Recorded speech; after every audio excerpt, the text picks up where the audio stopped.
ubutumwa bwiza Pawulo yandikiye Abaroma 1:16 avuga ngo n'ububasha buzanira uwizera wese agakiza. Ubutumwa bwiza ni puissance de Dieu.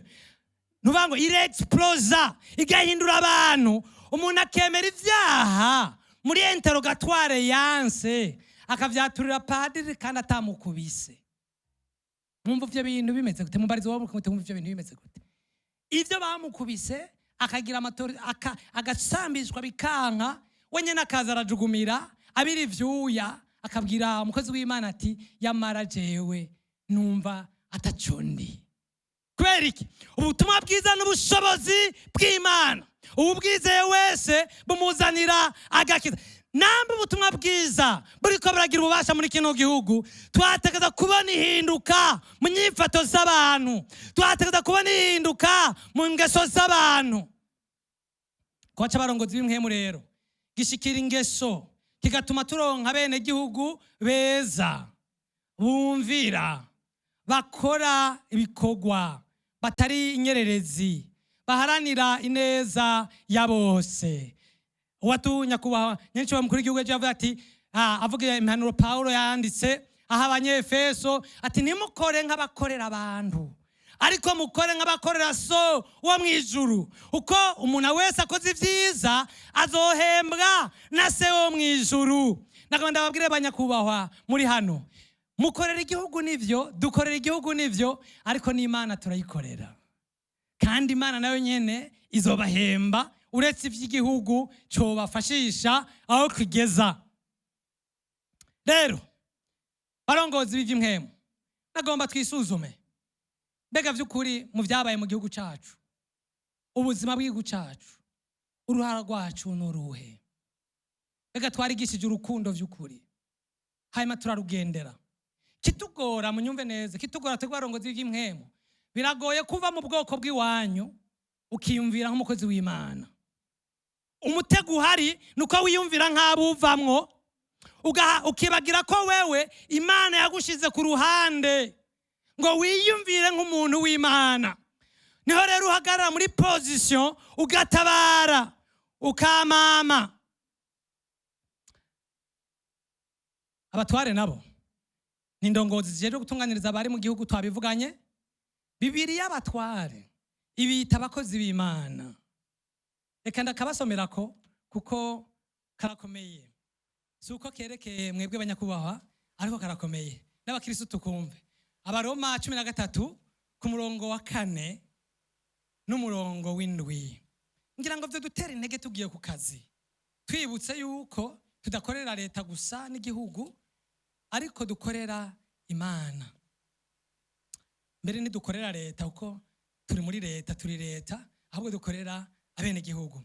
13 ku murongo wa 4 havuga ngo kuko uhere kuri 3. Mbere ntangure ku murongo wa 1. Umuntu wese nagamburukire aramuganza, uko atakuganza kutava ku Mana, ukuriho kwagenywe n'Imana. Uvaye uko Imana niyo yemeye ko abantu batwarana, kuko atari iriko batwara directement. Cyo gituma ugabagabiye abaganza, abagabagabi cyagezwe n'Imana abacumuye, kandi ababagabiye bazoba bihamagariye gutsindwa n'urubanza. 3, kuko abaganza atarabateye ubwoba kuko icyiza kiretse ukora ikibi. Uragomba kutagira ubwoba uganza, kora neza azogushimira, tugenda uri inyegetse. 4, kuko ari umukozi w'Imana, mushira akarongo, n'umukozi w'Imana ku bwawe ngo akuzanire ivyiza, ariko ni wakora nabi ugira ubwoba, kuko atambarira inkota ubusa, kuko ari umukozi w'Imana, umuhozi ashitse ishavu kukora nabi. Cyo gituma ukwiye kugamburuka, atari kubwo gushavurirwa gusa, ntutinye igitsure gusa, ariko no kubwo ijwi ryo mu mutima. Nico gituma kandi mutanga ikori, kuko abaganza arabakozi b'Imana bashishikara ico gikorwa nyene, bakeneye fo ibatunga. Muhe bose ibakwiye ibyo bakwiye. abahabwa ikori mu bayikori, abatoza ikibuguro mu babugurire, abo gutinywa mu batinye, abo kubaha mu bubahe.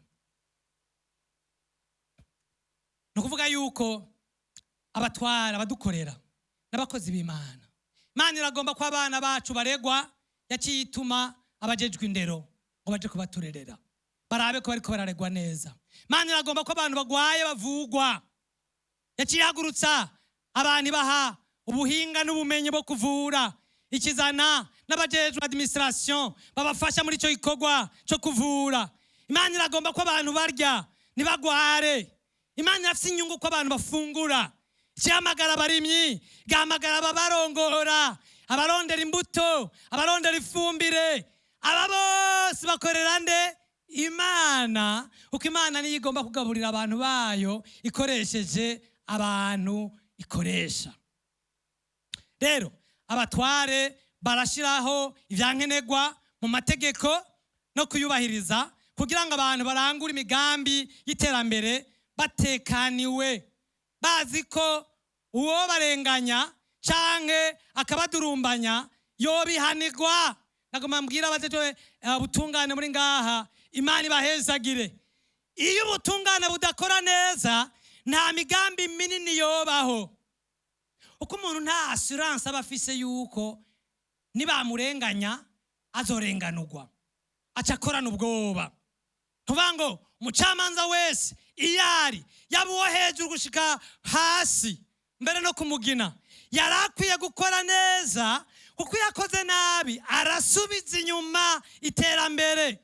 Ya gihugu cy'amata n'ubuki nikishoboka, uko abantu baca batinya gusohora imbuto, uko batinya ko umusumani yafatwa, ahubwo hava hakubitwa uwatabaje.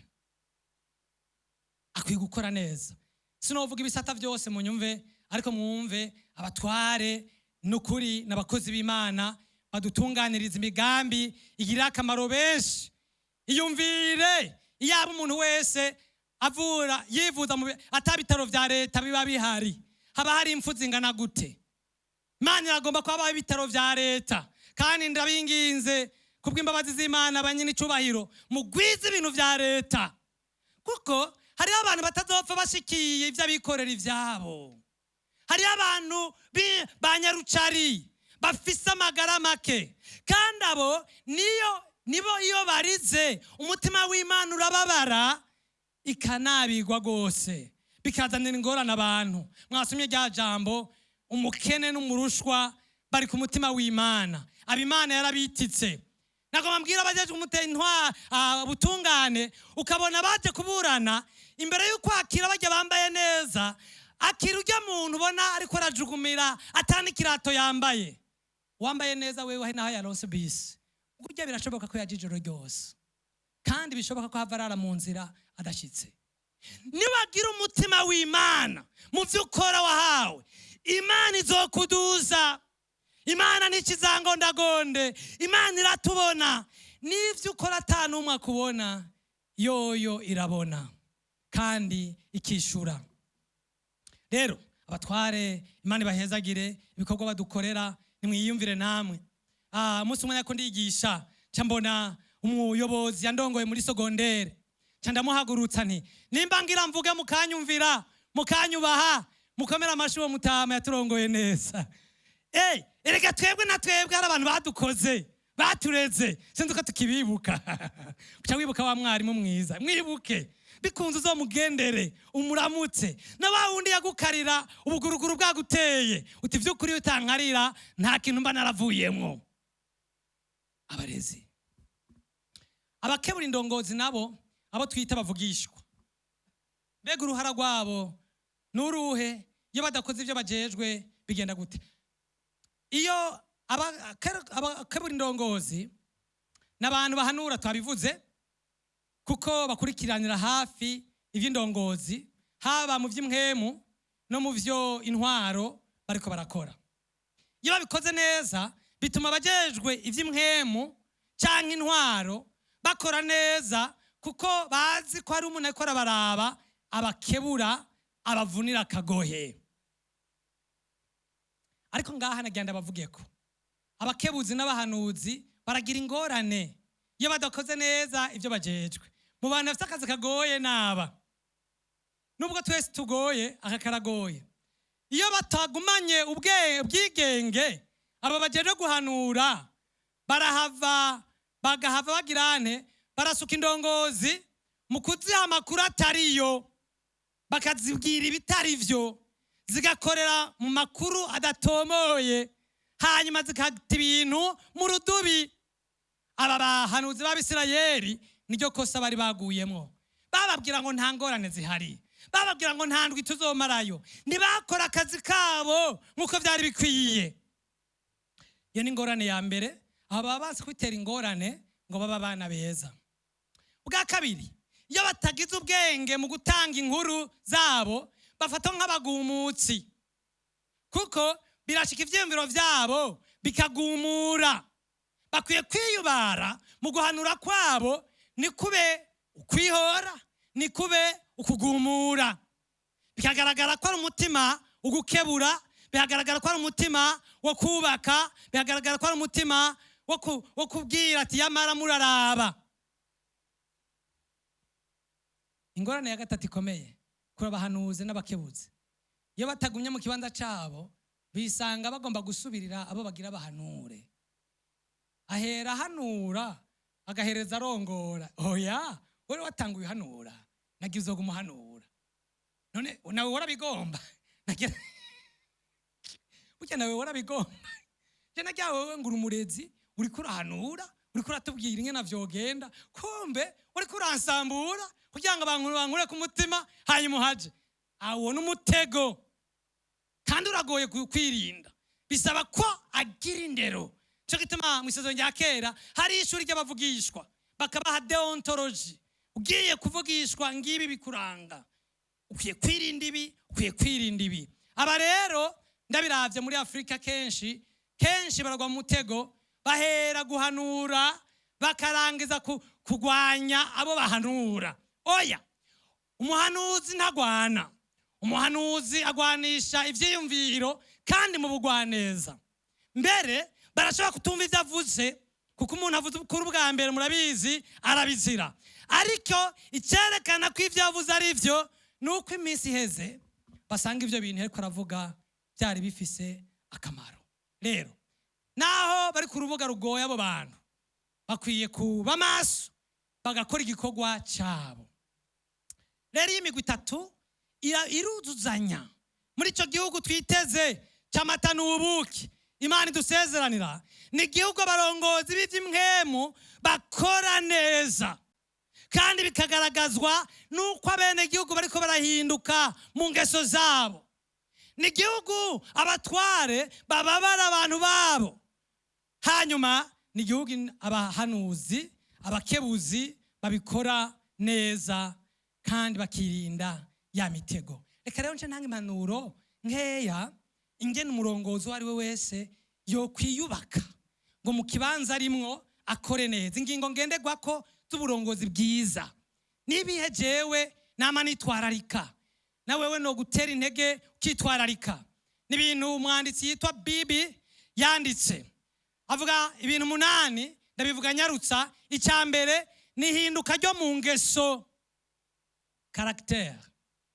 Uburongozi bwose bwubakiye kukuba umugendera jambo n'ingeso nziza. Abantu babanza kunyugwa n'ubuzima bw'umurongozi imbere yuko banyugwa n'amategeko hamwe n'umurongo atanga. Kenshi turibaza ko abantu dupfana amategeko, ariko abantu bayoboka umuntu imbere yuko bayoboka amategeko yiwe. Iyo bayoboka amategeko yiwe bakora ari hari gusa, yarengana bagaca bagirane bareka gukora. Baragira documentation yo kuraba hagiraze, ukaza mu babosi bagaca bagumuka, bagaca bakorera rimwe, ukamenga bama barakora naho nta numwe akora. Abo bantu bakora ugitsure, bakora gitsure kubera iki? Umurongozi, indongozi yabo ntiyabanyuze, ntibashiramo umutima wo gukora. Wewe ubwiwe ntibamwiyumvamo ku buryo bavuga ati naho ibintu ntavyumva, hako no muhemukira, ndataha ndevye ku mugoroba ndahe ndabihejeje. Mu by'ukuri abantu bayoboka umuntu imbere yuko bayoboka ivyo babwiye. Uko iyo bayobotse ivyo babwiye bagira umwimbu muke, ntibagira umwimbu mwinshi. Umwanditsi umwe yavuze ngo ikizokurangira ahantu hari abantu bayoboka amategeko batayoboka umuntu, ndakibabwire, abantu bataha minute 15 itarashika imbere ava 15 minutes baba batasha. D'abord ngo bagira parking muri position de départ. Parking muri position départ. Hanyuma hasigaye 30 minutes bagaca amatoilette bagatangura gusezerana, ntibayikora. Hanyuma umunota wa nyuma fye no mu modoka bagaca zakira rimwe. Ukazobona ku biro ahantu abakozi bose baba batashe saa 10 hajya ijya saa nyine n'akadomo. Wowe uje gukurikirana abantu ahantu hari kibazo, kuko ntibikunda kuheza automatiquement. Oya nawe no, oya ubu uri umuntu umukozi w'umwingingano. Mana dufashe cyane.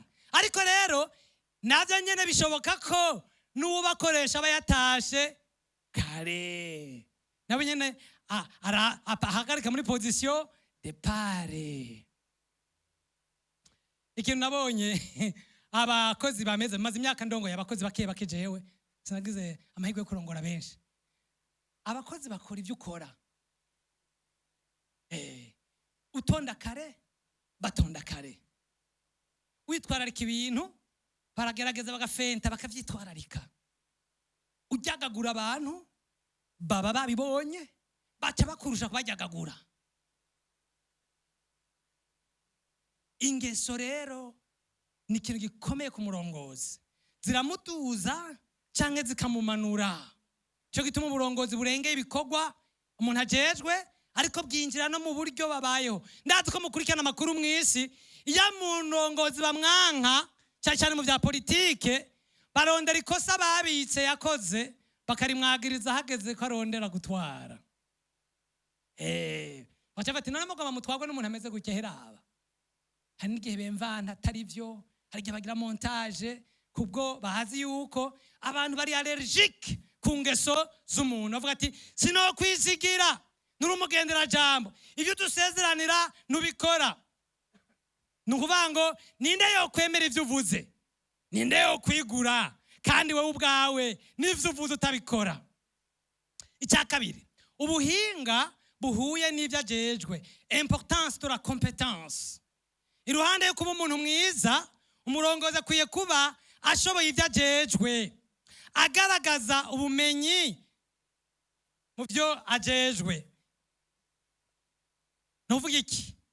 Nimba ari umuyobozi w'ishure akwiye kuba yarigishije, kuko niyo za kosora abarimu nawe atigeze afata ingwa ngo ategure ngo agire psychopedagogie ivyo ukunda.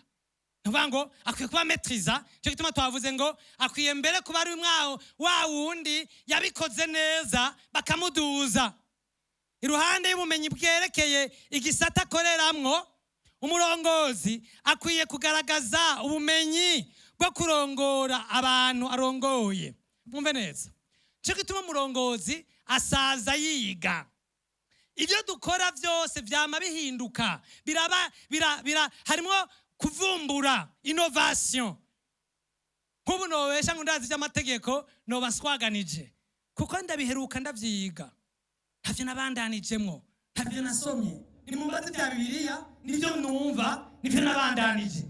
Umurongozi yaherutse ikaye mw'ishure atabandanije asoma, nawe nyene araba dépassé, old fashioned, agataka igihe, agasigara avuga ibintu bagavuga ati mbega uvuye.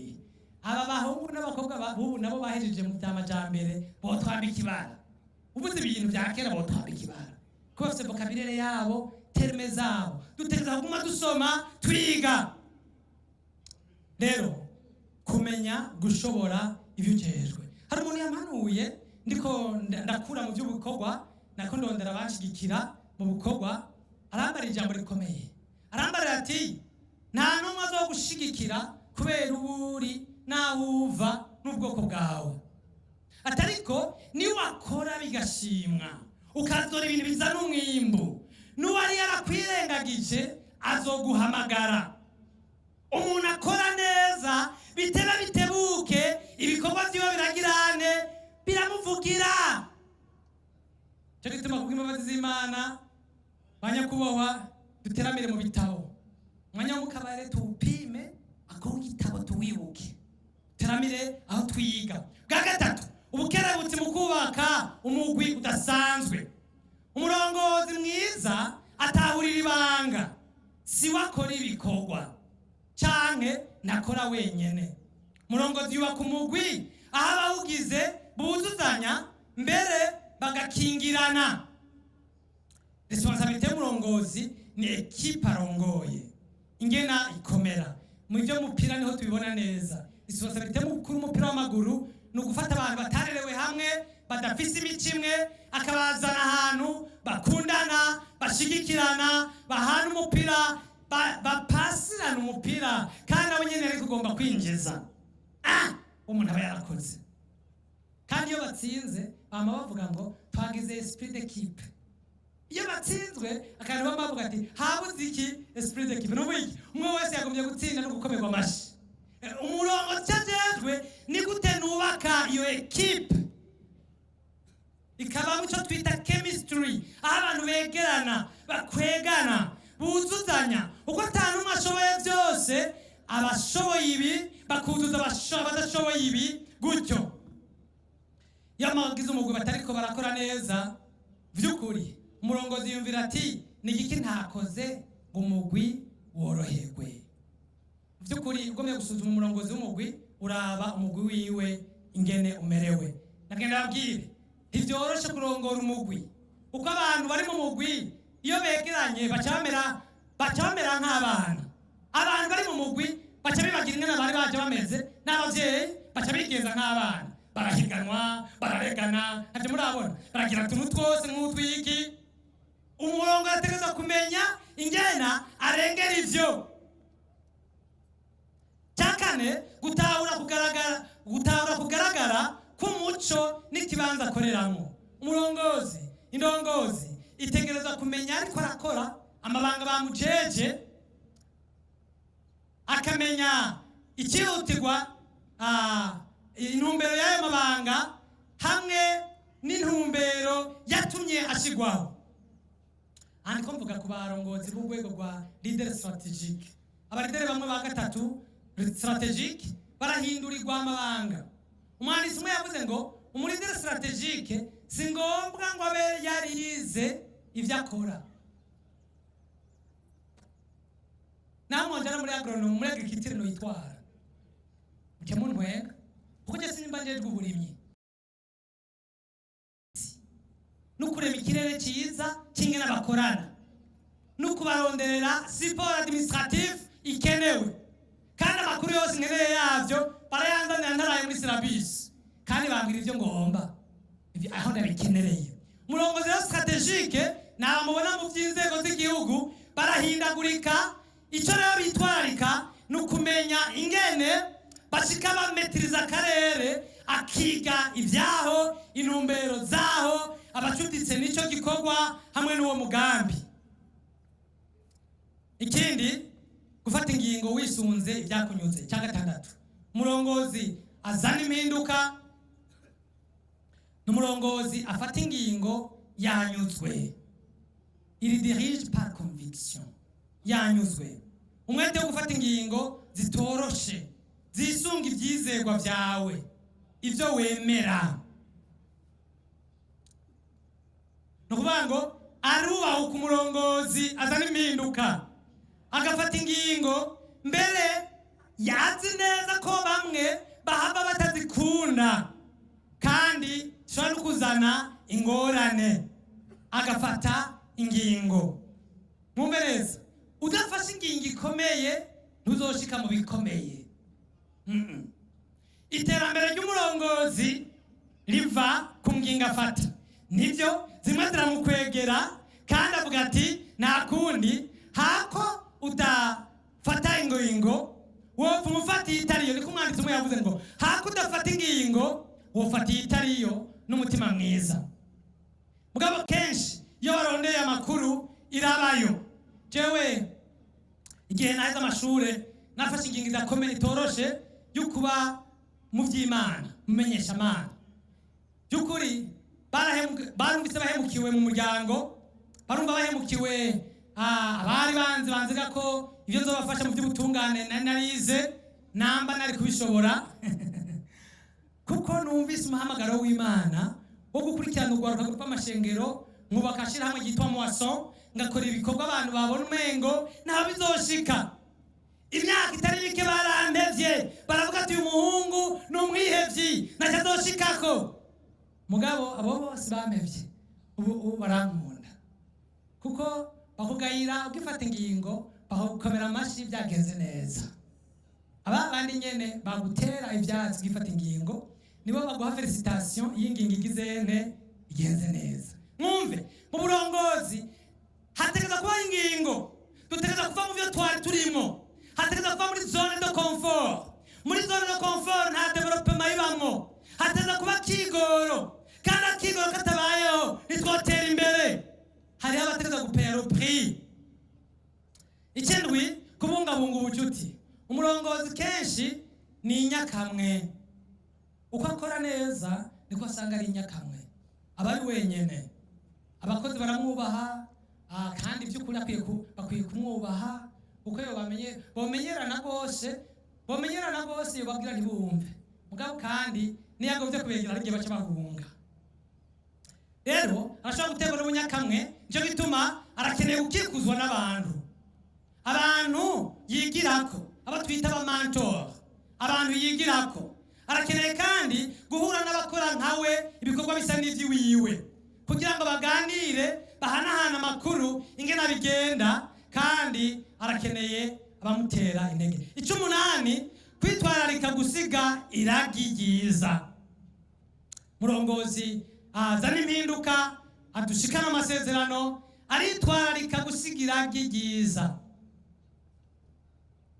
Gusiga iragi ryiza, urugezo rw'umurongozi rwo hejuru ni igihe atiyumvira uyu munsi ariko akaraba ingene ibintu bizoba bimeze ejo. Murongozi yitwararika ku ntererano, ayitwararika intererano idasanzwe canke iragi azosigira urungano rukurikira hamwe n'isi. N'umuntu arengera ivy'ubu akaraba ivy'ejo, akiyumvira icyo yosiga nk'iragi.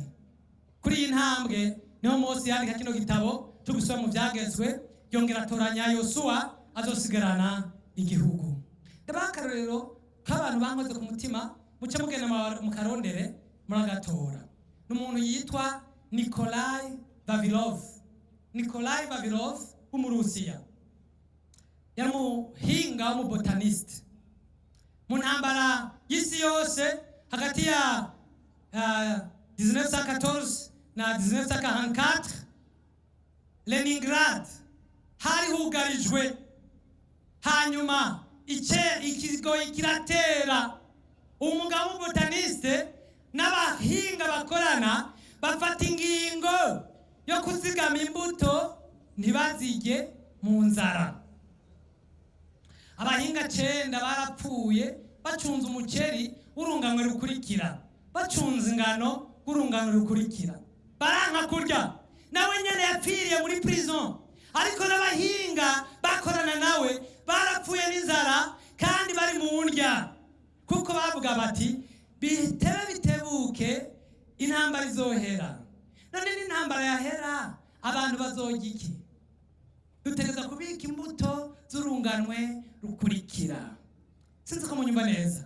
Wabagabo bari batandukanye n'umwami w'Abisirayeli yitwa Hezekiya. Umwami yari yakiye abatasi bavuye muri Babuloni, hanyuma baraza mu nyuma abereka iby'ubutunzi bwiwe, hanyuma Imana iramubwira igihano izomuha, yishura nabi cyane. Avuga ngo iby'Imana ivuze ni byiza, kandi ibyo byago kazima bitazoba ndi ku ngoma, kazima bizoba ku bana banje. Come on, kazima bizoba utakiriho, uriko wimba ikinogo cyaba wavyaye, ntubababaye. Abahinga n'abantu babahizi murabarondera, n'abantu baekana indongozi yo muri kubu yubaka kazoza, indongozi itegura imigambi itazojyako, izi kwizogera kwera atariho cyane nimba ariho atakiryoherwa. Indongozi itegura imigambi y'amabarabara itazonyongako. Indongozi igira igicapo cy'imyaka myinshi ikiyumvira abandi, kandi abo nibo barongozi by'ukuri bazana gushika mu masezerano, kuba mu mugisha n'umusesekara. Ndangiza, none uwo mutima w'indongozi umuntu awuvana hehe? Negeranye ivyiyumviro.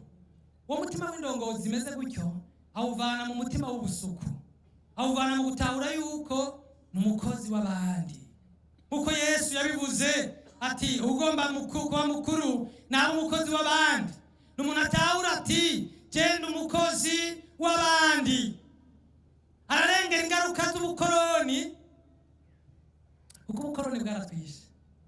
Ubukoroni, umugabo w'umupadiri Uganda yitwa Emmanuel Katongole yanditse igitabo cyitwa The Sacrifice of Africa, yavuze ingene ubukoroni bwatwishe. Bwatweretse umuntu ajya atakoze kandi agatajya amagi atorora. Butwereka umuntu ahekwa atari kimuga. Hanyuma bwatweretse ko ibyo dufite byose ataco biri. Hanyuma butwemeza ko umuntu ariye neza aba ariye nk'iki? Nk'umuzungu. Umuntu araye ahantu heza aba araye hehe? I Buraya. Cyo gituma n'ubu munsi muri Mediterane hariho abana bahava batwagwa n'uruzi kubera bagomba kuja kurya batakoze. Umunsi wa mbere ngenda hanze naratsitaye. Hari muri 2008 ndi muri Canada naratsitaye, kuko nashitse nsanga ya Eldorado itabaho. Nsanga abantu bafite intoke zatinje nk'imihini kubera ibikorwa. Mbona umushefu yanyakiriye muhiriwe niwe akatagazo, niwe akora ibikorwa. Ndatsitara bane ibi bintu cyangwa ngo twazimiye aha twashitse. Mbona abantu baryana umutima mu kirere birukanga bagizene. Kumbe wa muzungu atakora yari wafo. Baduhaye wafo. Nababwire wari wo ujya muzungu. Hari umuntu yamwanditse mu igitabo cyasohotse cyitwa Léopold II le monstre. Nibaza ko mu Gifaransa kihari.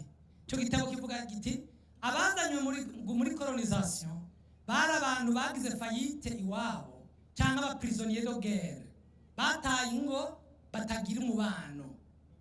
Bijya rero badukorera nabi wabo bari barabibakoreye, nta mubano bagira. Muzogisoma cyo gitabo uzogiheza wagwaye, kuko kirimo amahano menshi ya guerre de caoutchouc n'ibiki mugakira ryoshe.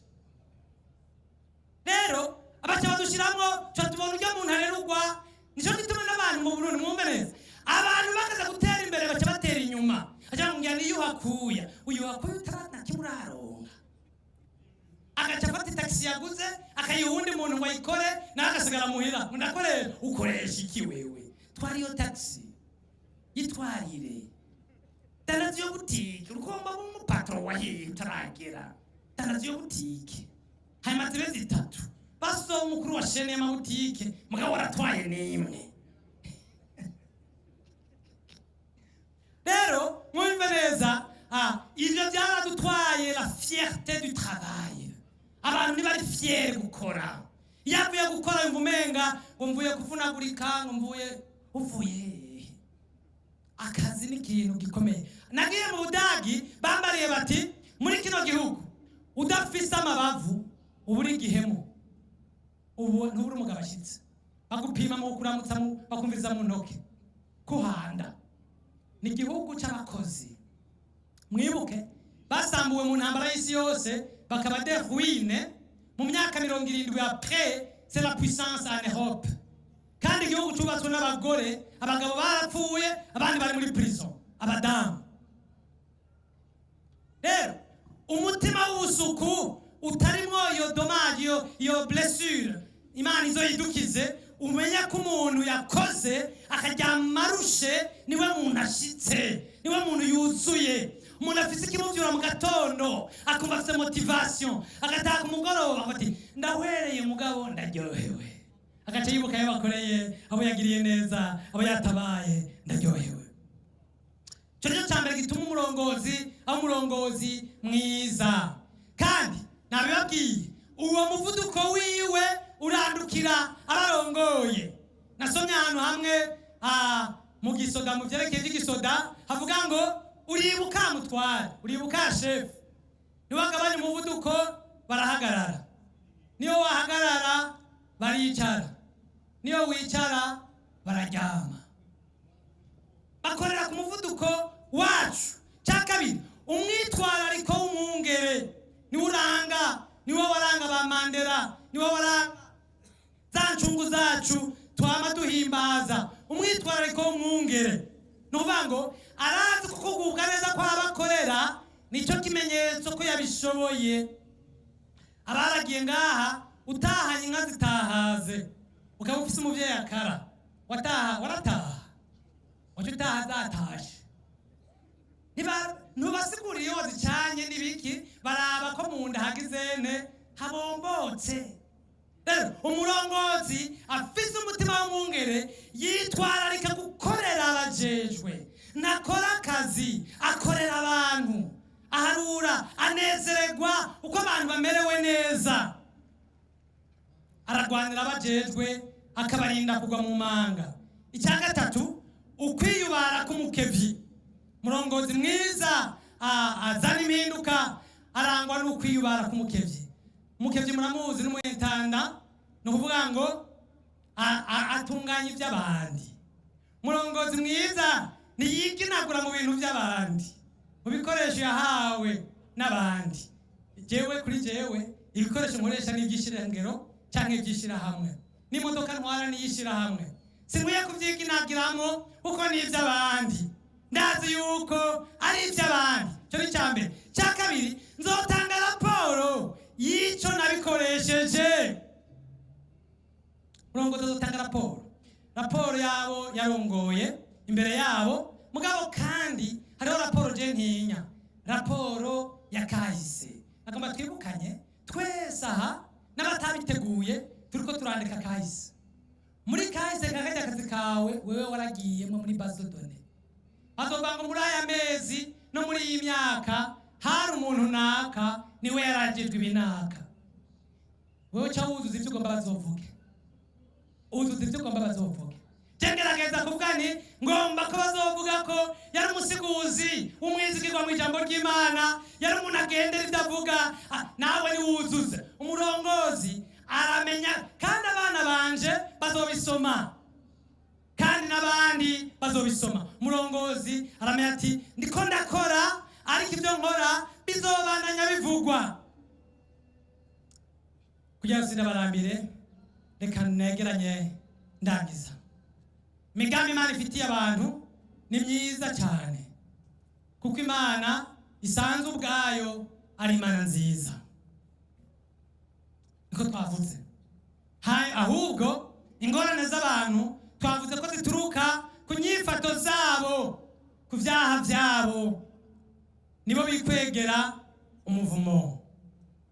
Indongozi rero zirafise uruhara rudasanzwe mu kudushikana mu masezerano, hamwe no kudufasha kuyagumamwo mu gihe zikoze ibyo zijejwe ngo tugume mu kuri. Hategerezwa kubaho kuzuzanya hagati y'indongozi mu by'intwaro, indongozi mu by'ukwemera, n'abahanuzi bakebura izo ndongozi zose. Indongozi yariyo yose irafise ibyo isabwa kugira ngo dushike ku masezerano kandi tuyagumemo. Abari ngaha twese nta n'umwe yo kwikuramwo, twese biratwerekeye, umwe wese ku rugero rwiwe. Hanyuma turangije tuvugana yuko igihe nguvu indongozi ni ukwibuka ko ari umusuku w'abandi, ni ukwibuka ko ari umwungere w'abandi. Natabikora iki gihe kanaka, isaha, umwaka, niba bijejwe nibazobibazwa. Ni ukwibuka kwama yiyubara ko ari umukevyi. Imana yo duhindura indongozi nziza. Imana yo kangura umwe wese muri twebwe agakangukira kurangura ivyajejwe. Amasezerano y'igihugu cyacu tuzoyabamwo, ariko Imana iduhamagarira kugira uruhara rwacu kandi nturindire urw'abandi, gira urw'iwawe, nanje ngira urwanje, abandi bagira urwabo, hanyuma igisagara gice gikayangana. Imana ibahezagire. Tubiage media ruremesha migi yangu komera ramba tsimbatara amahoro